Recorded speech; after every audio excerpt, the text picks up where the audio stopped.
nama saya Devni Artesa Zugita dari SMK Farmasi Ikasari Pekanbaru, kelas 12 Kimia Industri. Kali ini saya akan membahas tentang adsorpsi dan absorpsi. Nah, simak ya video berikut. Apa itu adsorpsi?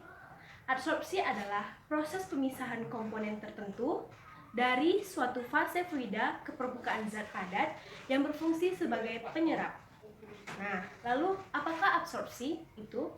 Absorpsi adalah salah satu proses pemisahan dengan mengontakkan campuran gas dengan cairan sebagai penyerapannya, di mana terjadi perpindahan komponen gas dari fase gas ke fase cair.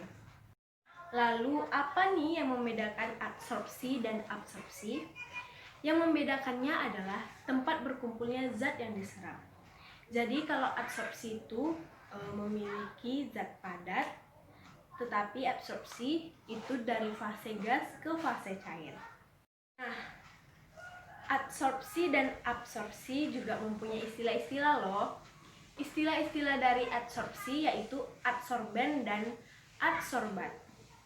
Adsorben adalah suatu zat padat yang dapat menyerap komponen tertentu dari suatu fase fluida.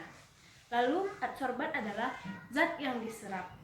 Jadi, kalau adsorpsi itu adalah prosesnya, adsorben adalah komponen yang menyerapnya, dan adsorbat adalah zat yang diserap. Selanjutnya, kita ke absorpsi. Istilah-istilah dalam absorpsi adalah absorben. Nah, absorben adalah cairan yang dapat melarutkan bahan yang akan diabsorpsi pada permukaannya, baik secara fisik maupun dengan reaksi kimia. Lalu kita masuk ke isoterm Langmuir dan isoterm BET. Apa sih isoterm BET itu? Isoterm BET adalah lebih umum untuk model multilayer. Isoterm ini berdasarkan asumsi bahwa adsorben mempunyai permukaan yang homogen. Perbedaan isoterm ini dengan Langmuir adalah BET berasumsi bahwa molekul-molekul adsorbat bisa membentuk lebih dari satu lapisan adsorban di permukaannya. Pada isoterm ini, mekanisme adsorpsi untuk setiap proses adsorpsi berbeda-beda. Isoterm BET akan lebih baik daripada isoterm Langmuir bila diterapkan untuk adsorpsi fisik.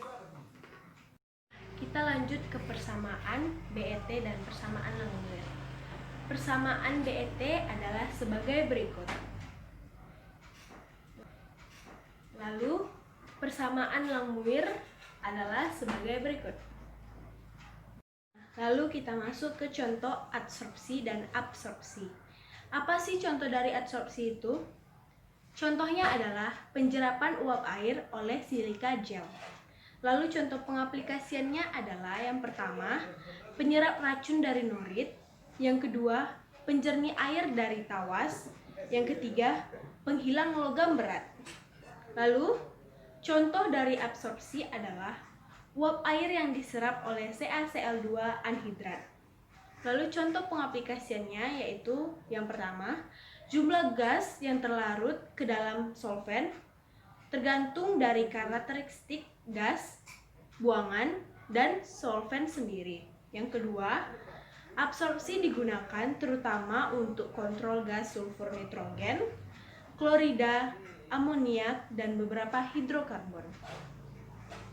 Nah, itu tadi sedikit pembahasan tentang adsorpsi dan absorpsi dari saya. Sekian materi tadi. Mohon maaf bila ada kesalahan. Terima kasih. Selamat siang.